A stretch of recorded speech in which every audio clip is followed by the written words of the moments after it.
La naturaleza volvió a golpear de lleno una de las zonas más pobres de América Latina. Un terremoto de magnitud 7,8 en la escala de Richter arrasó el sábado por la noche gran parte de Ecuador. Ha provocado también una tragedia aún impredecible. La tragedia es muy grande, el dolor es muy grande, decía visiblemente emocionado el considerable, asegurado a última hora del domingo el presidente ecuatoriano Rafael Correa. El país se encuentra en estado de excepción. El Ayuntamiento de Manuela Carmena aumentará de forma sustancial todas las partidas de gasto durante el presente ejercicio. El gobierno de Ahora Madrid tenía muy claro en 2015 que sus primeros presupuestos estarían marcados por una explosión del gasto municipal. Ahora que los datos ya son oficiales, los peores augurios se confirman. Estos son algunos de los temas que recogemos esta semana en esa actualidad. Tragedia en Ecuador, las cifras aumentan, el dolor es incalculable. Casi 500 personas han fallecido, más de 4.000 heridos. Vamos a escuchar al embajador del país, no solo valorando situación, mostrando sentimientos, sino también reconociendo la ayuda internacional, que siempre será poca, pero es un comienzo. A las diferentes instituciones que han concretado este envío que se va a realizar el día de hoy hacia mi país. Quiero agradecer al gobierno español, por supuesto, porque entre el gobierno español y el gobierno ecuatoriano hemos debido realizar una serie de gestiones para que esto se llegue a cristalizar. Nosotros valoramos sobremanera esta ayuda porque es una ayuda que es producto del resultado de una experiencia profesional muy larga en la que mediante un sistema de fases se sabe lo que se tiene que hacer. Este es un segundo momento, esta ayuda aparece en un segundo momento que busca pues apoyar en el suministro de agua y una serie más de elementos que sirven para la sobrevivencia de los heridos y las personas que están bajo los efectos negativos de lo que ha sucedido en mi país. Una primera ya se realizó en cuanto a rescatistas, que son quienes están todavía trabajando en el terreno, y luego pues insisto en mi agradecimiento al gobierno español, pues vamos a tratar una tercera fase que tiene que ver con la reconstrucción. Ha rebasado ya los 500, ha rebasado los 500 muertos y está en el orden de 4.000 heridos, ¿no? Para nosotros es muy duro esto, puesto que ustedes ven, cada mañana nos despertamos con que hay cientos de muertos más. Este es el trabajo que estamos haciendo actualmente, pues bueno, y bueno, estamos enfrentando el futuro. Nuestro pueblo es un pueblo muy luchador, muy trabajador, y confiamos en que ese valor y el trabajo que hace nuestro pueblo sabrá superar a los graves efectos de esta catástrofe. Una auténtica tragedia, sin duda, un terremoto de 7,8 grados en la escala de Richter, hora local 18:58 horas, a una profundidad de 19,2 kilómetros. Os damos datos un poco técnicos que luego incluso con José Ignacio vamos a ir valorando. Por cierto, te hemos presentado como empresario, como investigador en turismo, pero eres una persona muy familiarizada, muy experto y conocedor del ámbito medioambiental. Has desarrollado gran parte de tu trayectoria y de tu profesión en ese área. José Ignacio. Sí, pues más de 20 años ya, casi media vida, ¿no? y bueno, siempre trabajando en Castilla-La Mancha, que afortunadamente es una región muy agradecida, patrimonialmente hablando, ¿no? Entonces, siempre se habla de tragedias imprevisibles e inevitables, ¿o no? Bueno, una tragedia de esa dimensión es complicada, ¿no? Otra cosa es la capacidad de respuesta que puede tener un país, ¿no? Y las crisis que hay después de las catástrofes. Lo que sí que es cierto es que siempre las zonas naturales, los medios, los grandes espacios rurales, que por cierto, especialmente España es un país bastante ejemplar con esa peculiaridad que se está empezando a dar, donde hay una máxima concentración de población, de servicios y de demandas en las grandes urbes, en las grandes ciudades, mientras que el gran espacio rural pues está abandonando, ¿no? Cada vez más por distintos motivos, y eso es una realidad que es así. Y entonces da la casualidad que este tipo de fenómenos, por características un poco orográficas y por otro tipo de cuestiones, de factores, ocurren precisamente ahí, en ese tipo de espacios, de grandes territorios, ¿no? Que es donde precisamente hay menos capacidad de respuesta. Por lo tanto, luego la catástrofe pues suele ser más grave. Es como si ponemos un ejemplo un poco tonto y decimos, madre mía, es que siempre nieva en los pueblos de montaña donde las carreteras son casi de tierra. Pues sí, efectivamente. En España tenemos alguna experiencia, por cierto, no muy lejana en el tiempo. Lorca ha sido una zona azotada en 2 ocasiones, además, en los últimos años. Tenemos algún caso más, pero claro, estas dimensiones nosotros no las conocemos y sin embargo barren casi una nación. Escuchábamos al embajador calibrar, como con mucho acierto nos explicaba José Ignacio, no solamente ya la tragedia a nivel humana, lo más importante que es lo que ha ocurrido, sino el efecto devastador que se ha producido a nivel de territorio, de sociedad, económico, de país. Quiero lanzar, si me permitís, un mensaje de solidaridad al pueblo ecuatoriano, en primer lugar, y en segundo lugar, un mensaje también para nuestra alcaldesa de Barcelona. Al hilo de lo que decía el otro día del Ejército, 50 militares de la UME, en menos de 24 horas, cogieron un avión y se marcharon a Ecuador a ayudar al pueblo ecuatoriano en el terreno, a buscar cadáveres y a buscar personas vivas. Por cierto, el mando de la UME es el director general de Protección Civil, que es un toledano, que se llama Juan Díaz Cruz, que es un general del Ejército, que seguramente nuestro coronel lo conoce.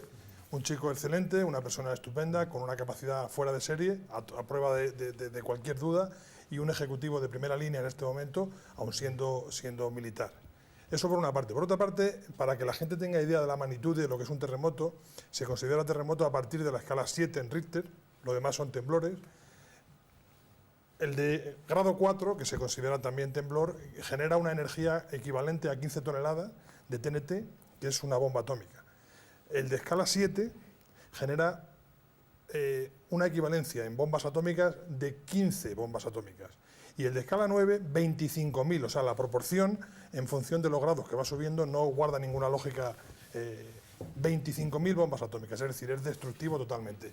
La tristeza es que pasa en un país como Ecuador, que no tiene medios, porque, por ejemplo, Japón asume perfectamente los temblores y terremotos que tienen también durísimos. Están previamente, además, preparados. Exacto. Claro, tienen edificios con amortiguación, edificios con acero, que absorbe el impacto de la onda que se produce a 24.000 kilómetros por segundo, o sea, más rápido que la velocidad de la luz, 4 veces. Es decir, brutal el impacto que produce un terremoto. El sonido. Perdón, el sonido. Sí. Bueno, yo diría primero mandar un fuerte abrazo a esta nación hermana que está sufriendo igual que otras de esa zona. Tiene razón Julián en un tema que se dice, el problema de estos países es que por pobreza, pero también por falta de que las instituciones se preocupen un poco, las construcciones se hacen de una forma muy ligera y se deja demasiado a la gente hacer construcciones que por poco dinero más se podrían hacer mucho más seguras. En los grandes terremotos del Pacífico, normalmente en Japón, en Hong Kong y naciones parecidas, hay un muerto, 2 muertos. Sin embargo, en los países de la costa del Pacífico sudamericano se cuentan por centenares. Sí tienen una cierta responsabilidad las autoridades en la forma de construir, en enseñar cómo debe de hacerse y obligarlo. Bien, Nacho. yo como dice Alfonso, yo me adhiero, por supuesto, en el aspecto de la solidaridad al pueblo hermano, al pueblo ecuatoriano, pero que también es cierto lo que él lo pone manifiesto en el sentido de que efectivamente no se prevé la posibilidad de poder acometer este tipo de fenómenos atmosféricos pues, que ocurren y que provocan esta tragedia. Lógicamente, donde siempre causa más impacto, donde menos preparada está la propia base de la ciudad en cuanto a la construcción. Por eso yo creo que efectivamente siempre llueve en la casa del más pobre. Sí, yo creo que ese es el problema. Sin embargo, en África eso lo tienen resuelto en muchos sitios. La Ya, porque no construcción tienen que casas. hacen es Pero debajo de la palmera en África. ¿no? ¿Sabes? En madera, Ese pero es el madera problema. flexible. Claro, bueno, y claro. y te lo dicen ellos mismos, hay casetones donde vive una familia entera, pero que está construido de forma flexible, cosa que a lo mejor en Sudamérica se está haciendo, y en otros sitios de África también, con materiales de barro, adobe, hormigones sencillos, que no son capaces de aguantar ninguna vibración. Sobre imagen de las zonas afectadas de este seísmo, de este terremoto, Carlos y José María, no sé si queréis vosotros apuntar algo. Bueno, simplemente que, como ha dicho Alfonso, en todos los países sudamericanos, primero por la construcción, y no solamente ha habido decenas, sino miles y decenas de miles de muertos, como hubo en Nicaragua. No olvidemos que hace unos años hubo otro terremoto, incluso mayor que este, en Nicaragua. El hecho es que la construcción es barro y con el barro se cae, y entonces se les cae encima. Es difícil pues, evaluar las circunstancias concretas que están viviendo ahora mismo en Ecuador. Yo creo que debemos de hablar por lo que hace España, por Ecuador, ¿no? Mandar 50 militares a mí me sabe a poco. Yo creo que si se hubiese organizado un poco mejor estos lazos que nos unen con países sudamericanos, particularmente con Ecuador, se demostraría, ¿no? De una forma un poco más sólida, con una solidaridad superior. Pero también debo de reconocer que es que España está tan mal como para estar mandando unidades mayores, ¿no? Pero vamos. Una pequeña puntualización. Dejamos terminar a José María, por favor. No, que me había parecido que había terminado. Es la unidad militar de montaña, o sea, hay dos unidades distintas. La Dirección General de Protección Civil está mandada por el general Cruz, es magnífico y lo lleva de maravilla. La unidad militar de emergencia es una unidad militar impresionante, crea y que depende de un teniente general. Exacto. Y que se pone a disposición o del ministro de Interior o de los presidentes de las comunidades autónomas según necesidades. Y que tiene capacidad de poner batallones en un momento en marcha en menos de 5 horas. O sea, el mandar 50 hombres es muchas veces porque allí no se puede absorber el trabajo de dirigirlos, porque normalmente esta unidad se pone... No, pero en este caso concreto se podría mandar 2 batallones o 3 batallones. El problema es que hay que saberlos dirigir, ¿eh? Y ha de integrarse. Una reflexión política para aquí, para España. Claro, se ha desmilitarizado todo, porque se ha desmilitarizado todo, y luego al final resulta que tienes que crear una nueva unidad militar para poder realizar funciones que antes realizaban cuerpos perfectamente organizados, cuyos cuadros y cuyos componentes realizaban unas labores que no han tenido queja, y de pronto los desmilitarizan y dicen, no, necesitamos volverlos a militarizar. Perdonadme todos, por favor. Y una cantidad de gastos impresionante, porque se multiplica la gente. José María, se ha llegado a demonizar incluso el ejército, y ahora vemos la necesidad y la valía en determinados momentos. No que tenemos tiempo, compañeros. ¿Queréis hablar del Ayuntamiento de Madrid también? Por supuesto, en otro plano de importancia, porque entendemos que una catástrofe así la vivimos el mundo entero, o debería ser, y yo solamente espero que esta solidaridad que de palabra todos mostramos y el sentimiento que yo también quiero pensar que todos o muchos compartimos se plasme en medidas, en actuaciones, en ayuda y en prevención, si es a nivel económico, a nivel económico.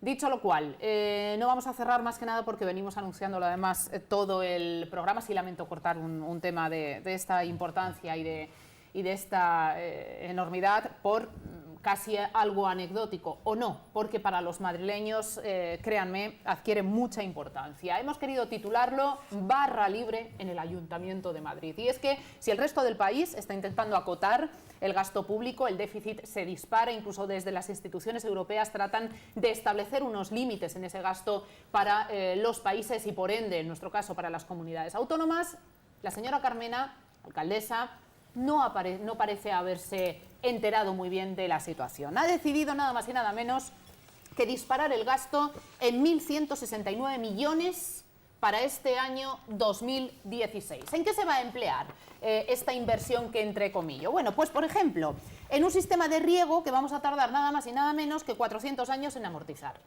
Yo creo que hay que poner ejemplos para ser consciente. Ya más allá de la obsesión por la limpieza, que todas las semanas escuchamos una nueva genialidad de la edil con respecto a propuestas para que limpien Madrid, todo por no hacerlo las personas pertinentes, ya estamos hablando de cuestiones. Queríais abordar la economía, pues por lo menos en el plano de la Comunidad de Madrid el tema está siendo realmente grave. Compañeros, ¿quién quiere retomar? José Ignacio, tú mismo. Bueno, esta noticia también es muy interesante, pero yo la resumiría rápidamente en una frase muy corta, ¿no? La he dicho antes. En España hay más de 8.000 ayuntamientos. Madrid es uno de ellos, evidentemente es muy simbólico, representativo, pero en España hay más de 8.000 ayuntamientos.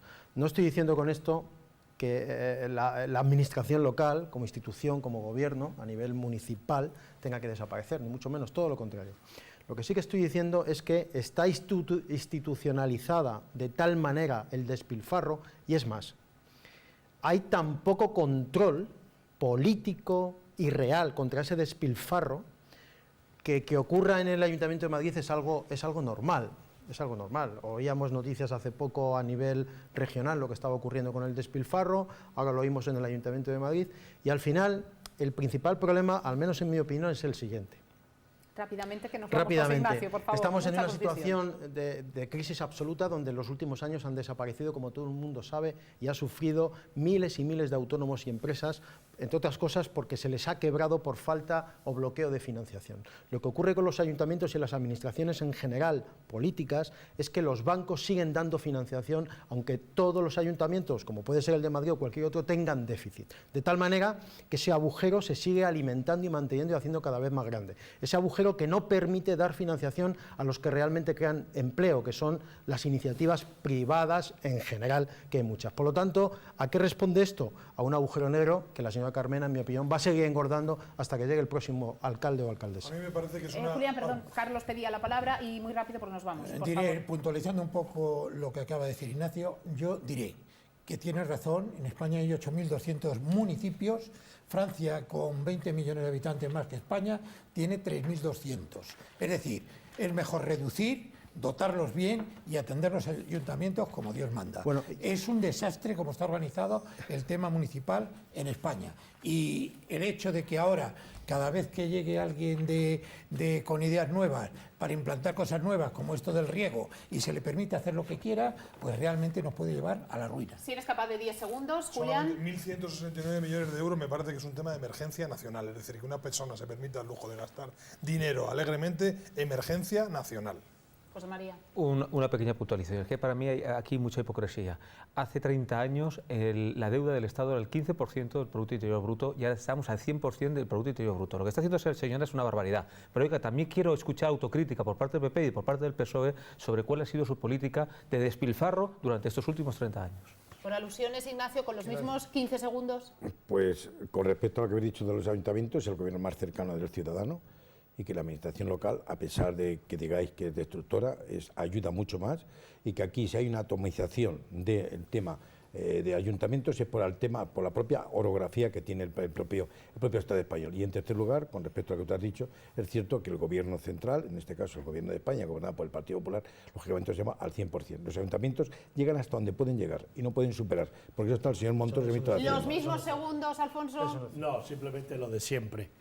La deuda ha ido subiendo a partir de los diversos partidos políticos que han mandado en España. Luego no es el Partido Popular, sois todos vosotros los políticos los que estáis creando una deuda gigantesca que creéis que sale del cielo. Es que creéis que el dinero mana del cielo y el dinero mana del bolsillo de todos nosotros. Señores, ni el dinero ni el tiempo. Ojalá al menos el segundo fuera infinito en momentos como este, en el que con esta altura de compañeros, con esta buena compañía y con tanta información y temas importantes, pudiéramos seguir reflexionando, compartiendo datos, análisis e interesantes opiniones. Pero eso sí, podremos retomarlo la próxima semana, nueva edición de Actualidad, y espero contar con todos vosotros. José Ignacio, ¿has estado a gusto?